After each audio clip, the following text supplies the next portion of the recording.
En este video vamos a hablar sobre los músculos del dorso. Los músculos del dorso se dividen en dos grupos, extrínsecos e intrínsecos. En los extrínsecos vamos a tener dos subgrupos, que son el grupo superficial y el grupo intermedio. El superficial va a estar dividido en dos planos. En primer plano encontraremos al trapecio y al dorsal ancho, y en segundo plano al elevador de la escápula y al romboides menor y mayor. En primer plano, como ya dijimos, encontramos al trapecio. El trapecio, como se puede ver en la imagen, es un músculo que se origina en la línea nucal superior, protuberancia occipital externa, ligamento nucal y apófisis espinosa de C7 a T12. Y su inserción va a estar en el tercio lateral de la clavícula, acromion y espina de la escápula. En este mismo plano encontraremos al dorsal ancho, el cual va a tener su origen en la apófisis espinosa de T7 a L5 y el sacro, cresta ilíaca, costillas de la 10 a la 12.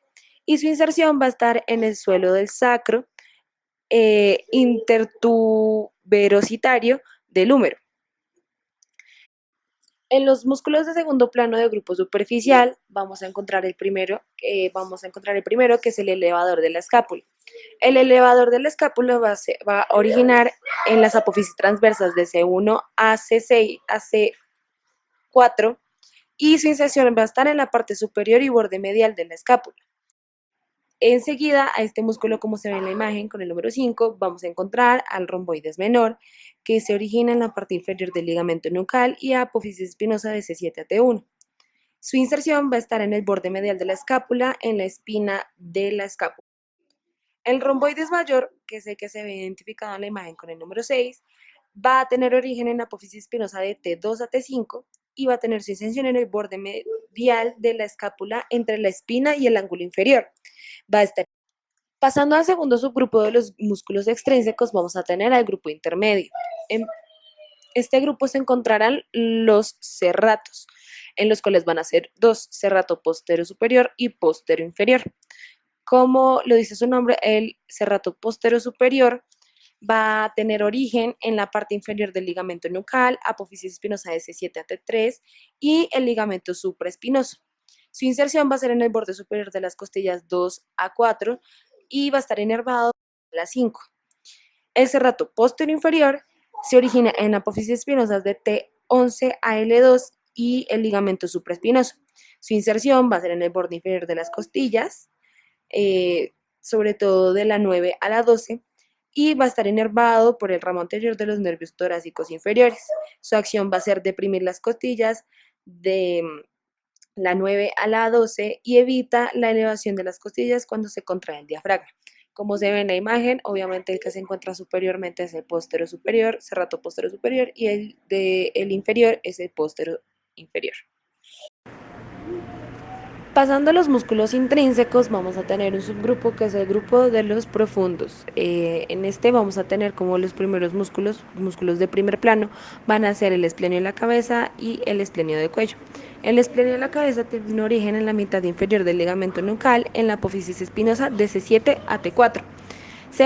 Van a tener su inserción en la apófisis mastoide y debajo del tercio lateral de la línea nucal superior.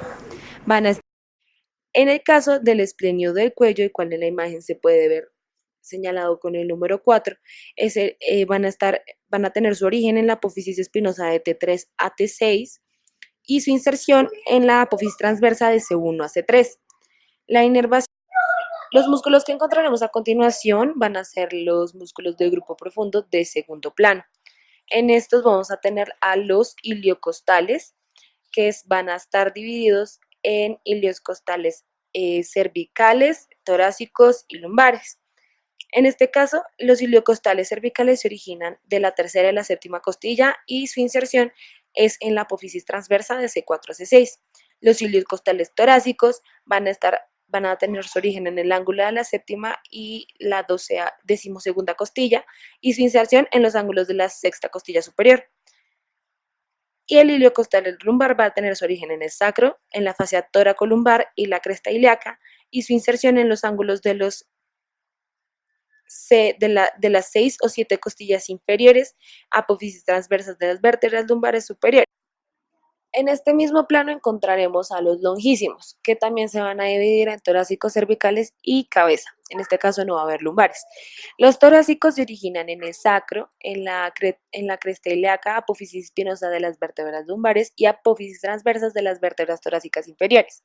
Su inserción va a estar dada en la segunda y la decimosegunda costilla, en la apófisis costal de las vértebras lumbares y apófisis transversa de las vértebras torácicas.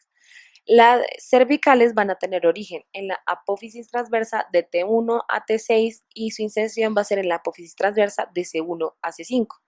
Los de la cabeza, los longísimos de la cabeza, van a tener su origen en la apófisis transversa de T1 a T3 y apófisis articulares y transversas de C4 a C7. Su inserción va a estar en el borde superior de la apófisis mastoides.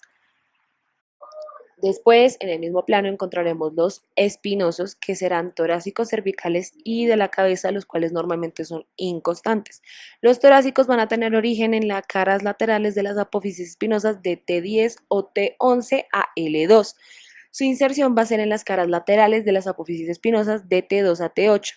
Los cervicales van a tener su origen en la apófisis espinosa de C5 a T2 y la inserción va a ser en la apófisis espinosa de C2 a C5. Los espinosos de la cabeza, los cuales son inconstantes en el caso de que se presenten, van a tener su origen en la apófisis espinosa de T3 a C6 y la inserción va a ser en las líneas nucales superiores cerca de la protuberancia occipital. Pasando ya al tercer plano de los músculos intrínsecos, vamos a tener como los primeros músculos que podríamos visualizar son los semiespinosos. Se dividen en torácicos, cervicales y de la cabeza.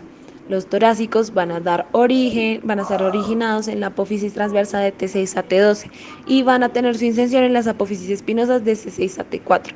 Los cervicales van a originarse en las apófisis transversas de T1 a T6 y van a tener su inserción en la apófisis espinosa de C2, o sea, axis a C5. Los de la cabeza van a originarse en la apófisis transversa y articulares de C4 a T7 y la inserción va a ser en la zona medial entre las líneas nucales superiores e inferiores del hueso occipital. Después vamos a tener a los multífidos, que son originados en el sacro, origen del erector de la columna, espina ilíaca posterior superior, procesos mamilares de las vértebras lumbares, apófisis transversas de las vértebras torácicas y apófisis articulares de las 4 vértebras cervicales inferiores. Estos músculos se van a insertar en la base de la apófisis espinosa de todas las vértebras entre L5 y C2, que es axis, saltando 2 a 4 segmentos.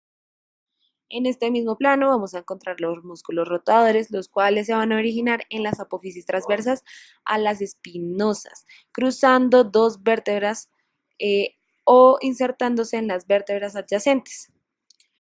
Posteriormente vamos a encontrar los músculos elevadores de las costillas, los cuales se van a originar en los músculos pares cortos que nacen de las apófisis transversas de C7 a T11. Su inserción va a ser en las costillas por debajo de las vértebras, cerca al tubérculo, y encontraremos los músculos interespinosos. Estos músculos pares cortos insertados a las apófisis espinosas de las vértebras contiguas, uno a cada lado del ligamento interespinoso. La inervación va a estar dada por los ramos posteriores de los nervios espinales y estos músculos se van a encargar, su acción fundamental va a ser estabilizar las vértebras durante el movimiento de la columna vertebral. Después encontraremos a los músculos intertransversos, los cuales son pequeños músculos entre las apófisis transversas de las vértebras contiguas.